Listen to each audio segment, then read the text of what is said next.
Madhya Pradesh high court ने अपने एक रिसेंट फैसले में कहा है कि अगर पति कमा सकता है और उसने नौकरी छोड़ दी है, उस कंडीशन में भी पति को अपनी पत्नी और बच्चों की मेंटेनेंस देनी ही पड़ेगी। केस का टाइटल है संदीप कुमरावत वर्सेस श्रीमती अंतिमा कुमरावत और इस केस की सुनवाई जस्टिस प्रेम नारायण सिंह की बेंच कर रही थी। जस्टिस प्रेम नारायण सिंह की बेंच एक फैमिली कोर्ट के फैसले के खिलाफ एक अपील पर सुनवाई कर रही थी।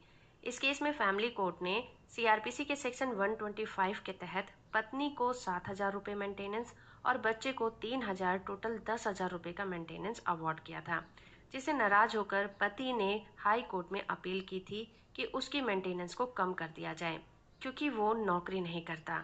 इस मामले में हस्बैंड और वाइफ के बीच डिस्प्यूट होने की वजह से पत्नी अपने बच्चे के साथ अलग रहने लगी थी।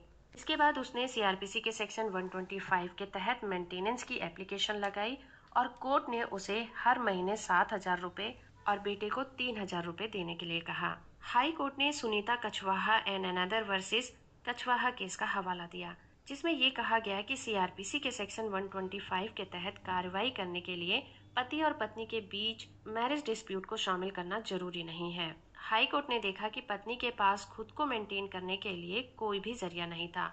उसे केवल उसकी गलती के आधार पर ही सजा नहीं दी जा सकती। कोर्ट ने इस बात को क्लियर किया कि जहां पर मेंटेनेंस के मामले होते हैं, वहां पर ज्यादा टेक्निकलिटी को देखना जरूरी नहीं होता।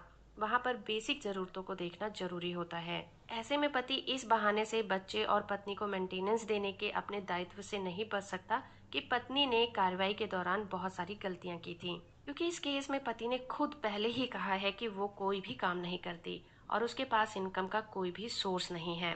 उसने ये भी कहा कि उसके पास अपने बच्चे को मेंटेन करने के लिए कोई भी जरिया नहीं है। वो पूरी तरह से अपने पिता पर निर्भर थी।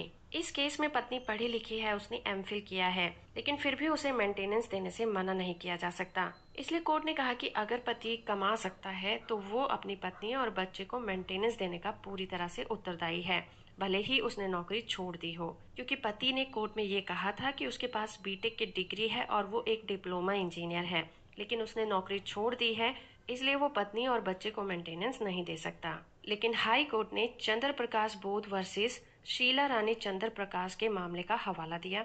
इस केस में ये कहा गया था कि अगर कोई व्यक्ति पैसा कमाने के लिए कैपेबल माना जाता है तो ये माना जाएगा कि वो अपनी पत्नी और बच्चे का सही ढंग से मेंटेनेंस दे सकता है। इन सभी बातों को देखते हुए हाई कोर्ट ने पति की याचिका को खारिज कर दिया और पत्नी और बच्चे के मेंटेनेंस को बरकरार रखा।